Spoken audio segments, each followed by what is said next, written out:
Vous l'avez certainement remarqué, dans le langage managérial courant, le terme disruption est devenu synonyme d'innovation radicale, de rupture soudaine, de révolution technologique capable de bouleverser toute une industrie établie. Alors, on parle par exemple de disruption pour désigner l'impression 3D, la voiture autonome ou encore les livraisons par drone. En fait, le terme disruption a un sens précis et il recouvre une situation bien particulière en management de l'innovation.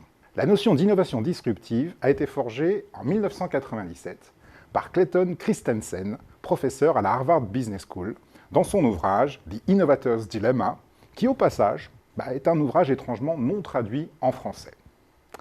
Pour Christensen, une disruption se produit spécifiquement lorsqu'une nouvelle technologie s'impose alors que son niveau de performance initial est inférieur à celui de la technologie qu'elle remplace. La photo numérique a par exemple remplacé la photo argentique, alors qu'au départ, son niveau de qualité était significativement moins bon. Les photos étaient mal définies, les appareils très coûteux et lents, les tirages difficiles.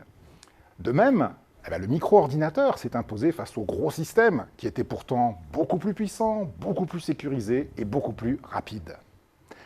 Une innovation disruptive est ainsi moins performante que les technologies en place. Et c'est ce déficit de performance initiale qui fait l'originalité d'une disruption, et c'est ce qui provoque l'aveuglement des concurrents établis. En effet, ce désavantage légitime à peu près tous les discours conservateurs chez les champions en place, convaincus de la supériorité de leur technologie. Et lorsqu'ils réalisent que la nouvelle technologie va finir par s'imposer, il est généralement trop tard. Bien évidemment, si la nouvelle technologie avait dès le départ un niveau de performance supérieur à la technologie établie, les concurrents en place n'hésiteraient pas à l'adopter. Au contraire, puisqu'elle a un niveau de performance inférieur, elle les condamne à s'enferrer dans leur certitude.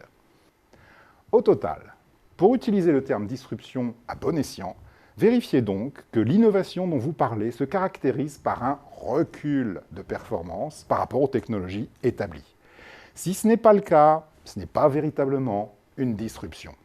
Et si vous êtes un leader établi dans votre industrie, méfiez-vous avant tout des innovations qui vous semblent peu crédibles. Ce sont elles qui risquent de vous submerger.